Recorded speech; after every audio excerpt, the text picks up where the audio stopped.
बिस्मिल्लाहिर्रहमानिर्रहीम। अस्सलाम वालेकुम। कैसे हैं आप सब? आई होप आप सब ठीक होंगे। आज मैं आपके साथ प्लाज़ो की कटिंग और स्टिचिंग शेयर करूंगी, वो भी बहुत नहायत ही आसान अंदाज में, जो कि बिगनर्स के लिए काफ़ी हेल्पफुल रहेगी। तो सबसे पहले ये मेरे पास फैब्रिक है लॉन का। इस पर प्रिंट बहुत ही खूबसूरत है, गोल्डन, ग्रीन और रेड कलर में, तीन कलर किस्म के इसमें कलर हैं। तो सबसे पहले ये इसकी सीधी साइड है, इसके खोल के हम इसकी रॉन्ग साइड बाहर की तरफ निकालेंगे और इसे डबल फोल्ड रखेंगे। फोर फोल्ड नहीं करेंगे क्योंकि फ्रंट पार्ट की लहदा कटिंग होगी और बैक की लहदा। सबसे पहले हम फ्रंट पार्ट की कटिंग करेंगे। यहाँ पे कुछ चीज़ें मैं आपको डबल तरीके से समझाऊंगी, यानी कि अगर आप बिगिनर्स हैं तो वो आसान तरीके में भी समझाऊंगी, जैसे कि मैंने कैपरी की कटिंग में समझाई थी, और कुछ यही तरीका होगा जो इसमें मैं ऐड करूँगी। तो सबसे पहले यहाँ पे मैं ये देखो इंची टेप को रखा हुआ है, 2 इंच पे मार्क करूँगी, जो कि बिगिनर्स के लिए है, जो कि इलास्टिक फ्रंट और बैक दोनों पे इलास्टिक अटैच करेंगे।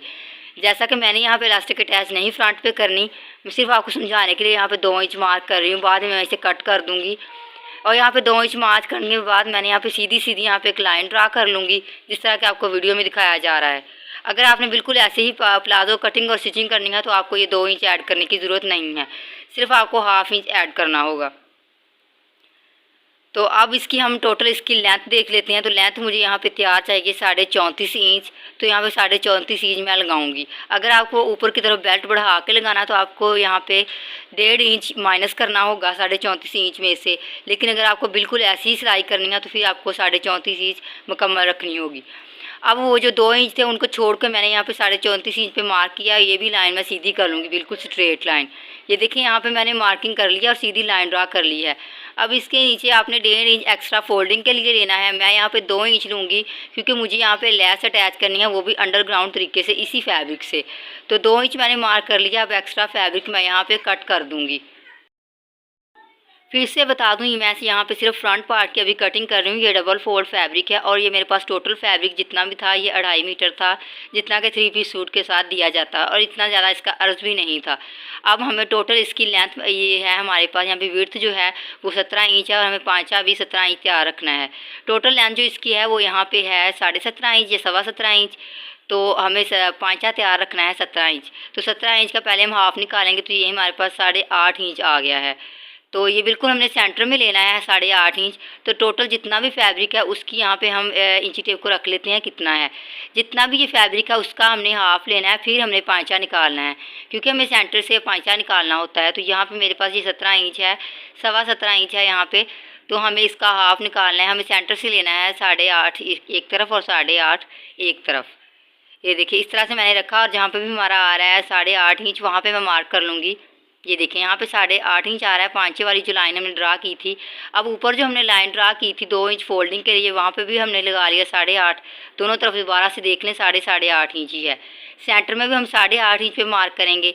एक थोड़े थोड़े वक्फे पे हम इसी तरह मार्किंग करेंगे और बाद में इस लाइन को हम इस तरह से रख के सीधा ड्रा कर लेंगे। तो ये हमारे पास सेंटर आ जाएगा। ये देखिए हमारे पास सेंटर लाइन आ गई है। अब हमने आसन लेना है।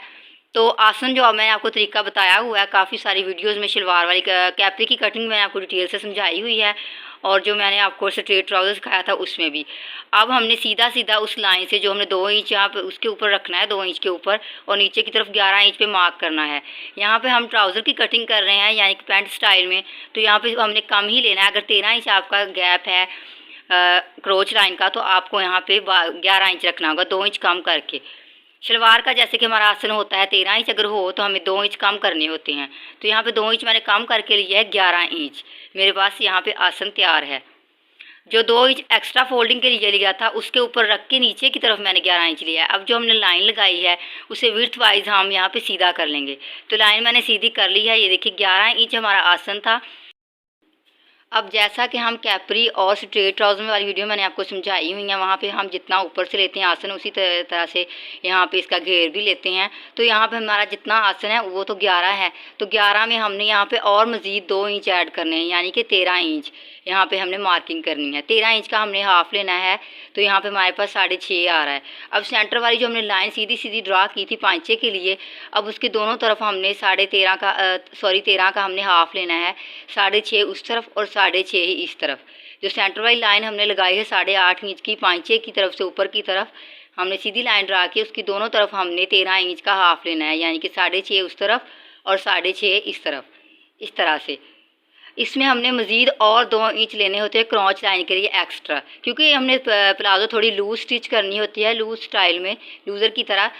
तो ये देखें यहाँ पे 7.5 है, यहाँ पे 7 इंच पे हमारा आ रहा है, 6.5 एक तरफ सॉरी, और 6.5 एक तरफ। अब उसके आगे मज़ीद हमने 2 इंच लेने हैं क्रॉच लाइन के लिए, जो हमने गोलाई देनी होती है। ये देखें ये पूरा पूरा है 2.5 इंच या 2 इंच है, तो हम 2 इंच ऊपर से लेंगे, 2 इंच ही नीचे से, जो ऊपर हमने लाइन ड्रा की है। ये देखिए 2 इंच मैंने ऊपर से यहाँ पे मार्क कर लेना है और 2 इंच ही नीचे से, और इस लाइन को हमने बिल्कुल सीधा कर लेना है, जैसे कि नीचे की तरफ हमने 2 इंच पे मार्किंग की है। मैंने काफ़ी तकरीबन 1 इंच पे मैं गोलाई दूंगी यहाँ से। ये देखिए यहाँ मैंने गोलाई दे ली है इसकी, कुछ इस तरह से, जैसा कि आपको वीडियो में नज़र आ रहा है। अब ये देखें जो हमने गोलाई दी है क्रॉच लाइन की, इसके ऊपर जो हमने लाइन लगाई थी 11 इंच की सीधी की थी, उसके ऊपर रख के हम 7 इंच पे उससे नीचे यहाँ पे एक मार्किंग करेंगे। यानी कि जो क्रॉच लाइन की लाइन थी आपको सीधी नज़र आ रही, वहाँ से लिया। अब अंदर की तरफ 3 इंच पे मैं मार्क करूँगी, जहाँ पे 7 इंच आया था वहाँ विड्थ वाइज 3 इंच लूँगी। अब यहाँ से हमने इससे यहाँ पे थोड़ी सी राउंड शेप देनी है। पहले आप स्केल की मदद से यहाँ पे इसे सीधा ड्रा कर लें, मैं यहाँ पे हाथ की मदद से इसे गुलाई दूँगी। ये देखें यहाँ से मैं एंड तक इसे मिला दूँगी क्रॉच लाइन से, जहाँ पे 2 इंच हमारा आया था, और फिर यहाँ से नीचे पाँचे के साथ यहाँ पे इसे अटैच कर दूँगी बिल्कुल कॉर्नर तक। 2 इंच का यहाँ पे मैंने मार्क किया है, वहाँ तक मैं इसे ड्रा करूँगी। ये देखें पाँचे के लिए जहाँ मैंने बिल्कुल हमारा पाँचा तैयार आएगा, वहाँ तक मैं इसे यहाँ इस तरह से हाथ की मदद से मिला लूँगी। आप यहाँ पे कर्व स्केल की मदद से भी ये वाली ड्रा कर सकते हैं मार्किंग। तो यहाँ पे मैंने इसकी मार्किंग कंप्लीट कर ली है। क्रोच वाली लाइन वाली साइड से तो हमारी कंप्लीट मार्किंग हो गई। अब बाहर वाली साइड से हमने मार्किंग करनी है। तो ये जो हमने यहाँ पे 6.5 इंच मार्क किया था सेंटर से, दूसरी तरफ से यहाँ पे रखेंगे 6.5, जहाँ पे हमारा आखिर आया था वहाँ पे रखें इंची टेप को, नीचे पाँचे की तरफ बिल्कुल मिला देंगे यहाँ तक। ये देखिए इससे ऊपर जो हमने 6.5 नहीं लगाया था, यानी कि 2 इंच एक्स्ट्रा जो लिया था, वहाँ पे भी 6.5 इंच लगा लें और इसे एंड तक नीचे वाले 6.5 इंच के साथ मिला दें इस तरह से। इसको मिलाने के बाद आपने यहाँ पे थोड़ी सी गुलाई देनी है, जैसा जैसा कि आपको वीडियो में दिखाया जाएगा। आपने बिल्कुल वीडियो स्किप नहीं करनी है, हर चीज़ बारीक बीनी से समझनी है। ये देखें अब इस कोने को ऊपर की तरफ हमने यहाँ पे मार्क कर लेना है। थोड़ी सी जो चोंच सी निकलेगी ना वो ख़त्म हो जाएगी, गुलाई आ जाएगी बिल्कुल परफेक्ट, जिस तरह के स्ट्रेट ट्राउज़र में आती है। पहले ऊपर वाले 6 इंच के साथ मिला लें, फिर सेंटर से ऊपर की तरफ ये देखिए इस तरह से मार्किंग कर लेना पाँचे की तरफ पहले, फिर यहाँ से सेंटर से हमने गुलाई देनी होगी। वो आप कर्व स्केल की मदद से भी दे सकते हैं, यानी कि सेंटर में रखें, ये स्केल लें और यहाँ पे रखना है हमने बिल्कुल यहाँ पे, और यहाँ पे थोड़ी सी गुलाई देंगे तो ये वाली जो चौंच सी बनी होगी ना वो निकल जाएगी। ये छोटी छोटी चीज़ें हमारे ट्राउज़र को ज़्यादा खूबसूरत लुक देंगी। अब बिल्कुल हमने जो मार्किंग की है उसके ऊपर ऊपर हमने कटिंग करनी है। ये देखें ये क्रॉच लाइन की कटिंग हो रही है यहाँ पे। अब यहाँ से हमने बिल्कुल गुलाई देनी है, जो 7.5 इंच पे हमने हल्की सी गुलाई दी थी 3 इंच की, और नीचे पाँचे की तरफ हमने इसे ले जाना है। तो ये एक साइड की हमारी कटिंग हो गई है, दूसरी साइड की मैंने यहाँ पे कटिंग कर ली है। ये राउंड सी शेप आई हुई है, ये आप देख सकते हैं, यहाँ से कोना नहीं निकला। यही चीज़ मैं आपको बस समझाने की कोशिश कर रही थी। यहाँ पे हमारे पास फ्रंट पार्ट की कटिंग कंप्लीट हो गई है। अब इसी को मद्देनज़र रखते हुए हमने बैक पार्ट की कटिंग करनी है, थोड़ी सी चेंजिंग होगी। तो ये मैंने बैक पार्ट के लिए फैब्रिक को डबल फोल्ड कर लिया है। तो यहाँ पे भी हमने 2 इंच एक्स्ट्रा लेना होगा, क्योंकि ये बैक पार्ट है, यहाँ पे तो हमें ज़रूरी ही लेना होगा। यहाँ पे हमने नहीं कि हम कट कर लेंगे बाद में। तो ये मुझे भी चाहिए, जैसा कि मैंने आपको समझाया है। तो ये आपको अगर दूसरे तरीके से कट करेंगे तब भी चाहिए। तो ये फ्रंट पार्ट को मैंने इसके ऊपर बिछा लिया है। जो 2 इंच एक्स्ट्रा मार्क किए उसे छोड़ के उस लाइन के ऊपर मैंने रखा है। जो बैक पार्ट के लिए 2 इंच एक्स्ट्रा मार्क किए थे ना, ये देखिए मार्किंग के ऊपर मैंने रखा है। ये देखें बंद वाली साइड मेरी तरफ है, इसके ऊपर मैंने रखा फ्रंट पार्ट को। अब जो ये क्रोच लाइन वाली साइड है, यहाँ से हमने ऊपर की तरफ 2 इंच ही रखना होता है, तिरछी कटिंग करनी होती है। अब जो फ्रंट पार्ट पड़ा हुआ है उसके उस तरफ से लेके इस तरफ को हमने तकरीबन 1.25 इंच के ऊपर मार्क करना है। ये देखें बिल्कुल ऊपर की तरफ आपने मार्किंग ले जानी है, जैसे कि मैं आपको वीडियो में समझा रही हूँ। और नीचे क्रॉच लाइन वाली साइड से भी आपने ऐसे ही एक्स्ट्रा फैब्रिक लेना है। नीचे से ज़्यादा एक्स्ट्रा फैब्रिक नहीं है तो चलेगा, क्योंकि ये इतना कम भी नहीं है। अब जो हमने 1.25 इंच मार्क किया है, वहाँ पे हमने इंची टेप को रख के इस तरह से तिरछी मार्किंग करनी है। ये देखें ये जो भी मार्किंग की है इसके ऊपर मैंने रख के, ये देखें भी यहाँ से मुकम्मल 2 इंच लिया है, और नीचे से उस तरफ से साइड से जाके मैंने उतना ही रखा है। ये करीब से आपको दिखा दूँ, ये क्रॉच लाइन है यहाँ पे, और ये इसकी ऊपर वाली साइड है। ये देखें अब जो बाहर की तरफ हमने मार्किंग की है, हमने वहाँ से मार्किंग स्टार्ट करनी है। ये नहीं कि फ्रंट पार्ट के हिसाब से हमने मार्किंग करनी है। ये इस तरह से मैंने इसे कोने से मिला दिया। क्रोच लाइन वाली साइड से हमें एक्स्ट्रा फैब्रिक लेना होता है क्योंकि ये हमारी बैक पे आएगा। तो ये कुछ कटिंग इस तरह से हुई है। ये छोटी छोटी चीज़ें आपने मिस नहीं करनी, बिल्कुल इनको मद्देनज़र रखना है। क्रोच लाइन वाली साइड से मैंने एक्स्ट्रा फैब्रिक लिया है, थोड़ा थोड़ा जितना था मैंने सारा रख लिया, और इस तरफ से मैंने कुछ भी नहीं लिया, उतना ही रखा है ना, पाँचे नीचे से ज़्यादा लिए हैं। फ्रंट पार्ट ऊपर से बैक पार्ट मैंने ज़्यादा लिया है 2 इंच, और वो भी सिर्फ क्रोच लाइन वाली साइड से। अब नीचे जो एक्स्ट्रा फैब्रिक बचा है वो भी आपने कट कर देना है। तो यहाँ पे मैंने इसकी कटिंग कर दी है। ये देखिए हमारे पास एक्स्ट्रा फैब्रिक है। अब यहाँ पे पाँचों का हमने मार्क किया था, वहाँ पे हमने कट छोटा सा लगा देना है दोनों साइडों पे, ताकि यहाँ पे हमें फोल्डिंग करने में आसानी हो। तो यहाँ पे मैंने कट लगा दी हैं दोनों साइड पे, ये आप देख सकते हैं। तो यहाँ पे हमारी कटिंग हो गई है। कटिंग करने के बाद दोनों पार्ट्स को एक दूसरे से हटा दें ऊपर। ये हमारे पास बैक पार्ट है और ये वाला फ्रंट पार्ट है। फ्रंट पार्ट का भी क्रोच लाइन आप 1/2 इंच का मार्जिन रखते हुए सिलाई कर लें, और बैक पार्ट की भी 1/2 इंच का मार्जिन रखते हुए सिलाई कर लें। बाकी चीज़ें मैं आपको साथ साथ समझाती जाऊंगी, जो मैंने आपको स्टार्ट पे बताई थी कि मैंने आपके लिए सिर्फ की हैं, वरना मुझे ज़रूरत उनकी नहीं थी। तो क्रोच लाइन मैंने यहाँ पे दोनों की सिलाई की हुई है। सिलाई करने के बाद ये आप देखें दोनों की सिलाई लग गई है यहाँ पे। ये देखिए मैंने सिर्फ 1/2 इंच का मार्जिन रखा है, इससे ज़्यादा मार्जिन मैंने नहीं रखा। इसके बाद फ्रंट पार्ट को खोलें, इसकी सीधी साइड और बैक पार्ट की सीधी साइड आपस में मिला के रखें। साइडों से आपने इन दोनों को मिला के रखना है, इस तरह से जिस तरह मैं आपको दिखा रही हूँ। अंदर वाली साइड से ना भी मिले तो खैर है, क्योंकि हमने कम ज़्यादा ली हुई हैं दोनों जगह। दोनों साइड से इन दोनों को स्टिच कर लें। तो यहाँ पे मैंने इनको दोनों को स्टिच कर लिया है। ये देखिए यहाँ पे अब आप देख सकते हैं कि फ्रंट पार्ट मैंने आपको स्टार्ट पे बताया था कि सिर्फ आपके लिए मैंने मज़ीद 2 इंच लिए हैं, क्योंकि बिगिनर्स अगर आप बेल्ट वगैरह नहीं लगा सके, इलास्टिक लगाना चाहते हैं, तो उनको मज़ीद 2 इंच चाहिए होंगे। अगर आपको बेल्ट लगाना है तो आपको फिर बैक पे भी अलहदा से फैब्रिक और मज़ीद लेना होगा, और फिर बैक पे भी आपको अलहदा से फैब्रिक और फ्रंट पे भी लेना होगा कुछ ज़्यादा। वो किसी और वीडियो में डिटेल से बताऊंगी। अब जितना भी एक्स्ट्रा फैब्रिक हमने मार्क किया था 2 इंच, वहाँ पे पकड़ के फ्रंट पार्ट को सिर्फ कट लगा लें। अब जिस तरह सेंटर में सिलाई लगी हुई है आसन की, वहाँ से पकड़ के इसे दोबारा से डबल फोल्ड करें कि जो हमने मार्किंग की हुई है वो एक साइड पे है, ये देखें। तो इसी के हिसाब से दोनों तरफ से कट हो जाएगा। इसकी डबल तय लगा लें और फिर 2 इंच वाली मार्किंग के ऊपर ऊपर कटिंग कर दें, क्योंकि हमें इसकी ज़रूरत नहीं है। आप 1/2 इंच एक्स्ट्रा भी ले सकते हैं। ये देखिए मैंने एक्स्ट्रा फैब्रिक उतार दिया है।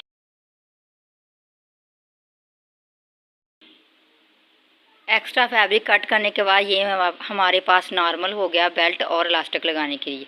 दोनों के सेंटर वाली क्रॉच लाइन का एरिया आपस में मिला के सिलाइयों को रखें। ये देखें सेंटर में मिली हुई हैं। अब आपको लाइंस नज़र आ रही होंगी जो हमने मिलाई हुई थी। ये इसकी रॉन्ग साइड है, ये आप देख सकते हैं। ये वाली लाइन हमें जो लगाई थी 6.5 इंच की, यानी कि 13 इंच का जो हाफ करके हमने सीधी सीधी लाइन लगाई थी, उनको सेंटर से पहले इस तरह सिलाइयों को पकड़ें क्रॉच लाइन वाली को, और फिर 6.5 इंच वाली मार्किंग को फोल्ड करके कट लगा दें, ताकि हमारे पास प्लीट्स डालने के लिए निशान बन जाए। यहाँ पे कट लगा लिया। अब दोनों साइड पे हम आसानी के साथ प्लीट्स डाल सकेंगे। दोनों साइड पे हमें प्लीट्स उतनी डालनी है कि हमारे पास जितनी भी हमारी कमर है उसका हाफ हमारे पास फ्रंट पार्ट का रह जाए। ये देखें सेंटर से हमने दोनों तरफ निशान लगा लिए हैं। ये देखें इस तरफ भी और दूसरी तरफ भी हमारे पास कट बन गया है। अब इन्हीं निशानात को हमने मद्देनज़र रखते हुए प्लेट डालनी है। अब प्लेट्स के लिए कितना फैब्रिक हमें निकालना है, ये तरीकाकार मैं आपको बताती हूँ किस तरीके से। अब आपकी जितनी भी वेस्ट यानी कि कमर है, मेरे पास यहाँ पे 36 इंच है। 36 का चौथा हिस्सा होता है 9 इंच। तो 9 इंच सेंटर वाली जो क्रोच लाइन का एरिया हमने सिलाई लगाई है, वहाँ से दोनों साइड पर हमने 9 इंच लेना है। तो एक्स्ट्रा फैब्रिक होगा उसकी हमें प्लेट डालनी है। तो यहाँ पर मेरे पास 2 प्लेट्स आएँगी, एक बड़ी और एक मैं यहाँ पर छोटी प्लेट डालूँगी। तो ये वाली मेरे पास सबसे पहले बड़ी सारी प्लेट है, काफ़ी सारा फैब्रिक इसमें है। अब ये बड़ी प्लेट तकरीबन 2 इंच की डालने के बाद 10 इंच हमारे पास फैब्रिक है, यानी कि मज़ीद एक छोटी प्लेट डलेगी। बैक पार्ट ऐसे ही रहेगा, सिर्फ फ्रंट पे प्लेट आएंगी। अब सेंटर से 9 इंच एक तरफ और 9 इंच एक तरफ, टोटल यहाँ पे हमारे पास 18 इंच तैयार है। और सिलाई मैंने यहाँ पे लगा लिया दोनों प्लेट्स पे।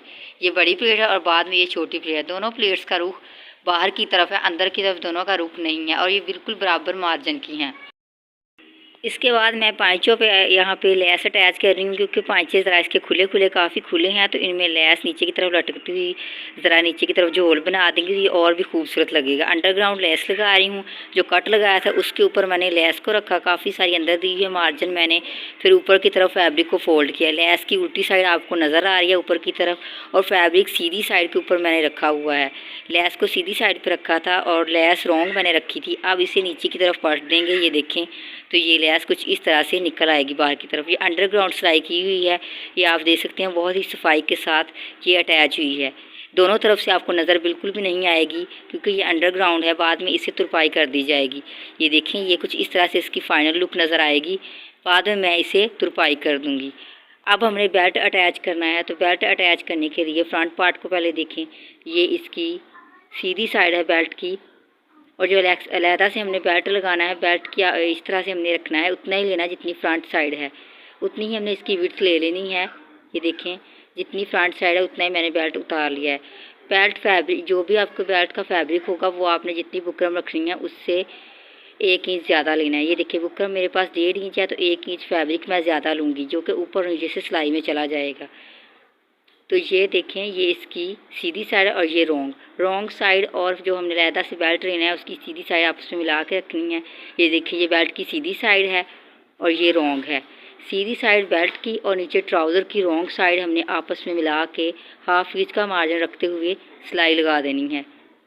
फिर इसके बाद हमने इसके सेंटर में बेल्ट रख के ऊपर से फोल्ड करके सिलाई लगा देनी है। बेल्ट मैंने प्रेस किया था इस्त्री की मदद से, तो मैंने इसे अटैच कर लिया। अब बैक पार्ट को मैंने फोल्ड कर लिया, इसमें हमने इलास्टिक अटैच करनी है। इलास्टिक पिन की मदद से हम इसमें डालेंगे। ये देखिए मैंने इलास्टिक ली है। इलास्टिक लेने का तरीका ये है कि जितनी भी आपकी कमर है, मेरे पास कमर यहाँ पे 30 इंच थी, जिसका मैंने हाफ इस तरह से किया, तो ये 15 इंच हुआ। 15 इंच में से 2 इंच हमने माइनस करने हैं, क्योंकि हमने इलास्टिक हमारी खिंचाव वाली होती है झोल वाली, तो 2 इंच कम करने चाहिए। तो 13 इंच मैंने यहाँ पे इलास्टिक ली है। पिन की मदद से मैं इसमें पास कर दूँगी इलास्टिक, तो ये फैब्रिक फोल्ड हो जाएगा। अब जिस तरफ से आपने सिलाई लगाई थी उसी तरफ से शुरू की थी ना, उसी तरफ से आपने इलास्टिक डालनी शुरू करनी है, ताकि आसानी के साथ इलास्टिक पास हो सके। तो यहाँ पे मैंने इलास्टिक डाल लिया। एक साइड से मैं इसे स्टिच कर लूँगी पहले, उसके ऊपर रख के, और फिर दूसरी साइड से भी स्टिच कर लूँगी, और बाद में से खींच के सेंटर में सिलाई लगा दी जाएगी। तो यहाँ पे मैंने सिलाई लगा ली है। ये इसकी फ्रंट साइड है बेल्ट वाली, ये आप देख सकते हैं कितनी सफाई के साथ हमारे पास बेल्ट लगा है। ये देखिए एक तरफ बेल्ट है जो बुकरम का है, दूसरी तरफ इलास्टिक है। खींच के मैंने सेंटर में सिलाई लगा दी थी। बहुत ही सफाई के साथ बेल्ट पे भी लगा है और इलास्टिक भी अटैच हुई है। ये इसके पांचे हैं, ये आप देख सकते हैं। ये यहाँ पे मैंने तुरपाई की हुई है लेस लगा के। तो ये थी सारी इसकी कटिंग और स्टिचिंग की वीडियो। तो अगर आपको कोई चीज़ समझ ना आई हो तो आप कमेंट सेक्शन में बता सकते हैं, आपको दोबारा से किसी और वीडियो में बता दिया जाएगा, या दोबारा से इसी की वीडियो बना दी जाएगी। तो बहुत ही सफाई के साथ ये वाला प्लाज़ो हमारा तैयार हो गया है। ये आप किसी भी शादी ब्याह या ईद पे पहन सकते हैं। इसके साथ आप शॉर्ट फ्रॉक भी ले सकते हैं। ये आप रेशमी या सिल्क फैब्रिक में भी कर सकते हैं, बहुत ही खूबसूरत लगेगा। पार्टी भी है, शादी ब्याह के लिए आप घर पर ही इस तरह के ट्राउज़र वगैरह तैयार कर सकते हैं। तो इसकी फ़ाइनल लुक आपके सामने है। ये रेडीमेड को भी पीछे छोड़ रहा है और मजबूत भी ये है, जो कि आप जानते हैं। बहुत ही खूबसूरत लग रहा है देखने में भी, पहनने भी ये बहुत ही खूबसूरत लगता है। तो मुझे उम्मीद है कि आपको ये आज की वीडियो अच्छी लगी होगी। वीडियो अच्छी लगे तो प्लीज़ इसे लाइक करें, चैनल को सब्सक्राइब करना मत भूलिएगा, और साथ लगे बेल आइकन को लाजमी दबाएँ, ताकि हर नए आने वाली वीडियो का नोटिफिकेशन मिल सके। तो मिलते हैं नेक्स्ट किसी प्यारी सी वीडियो में, तब तक के लिए अल्लाह हाफिज़।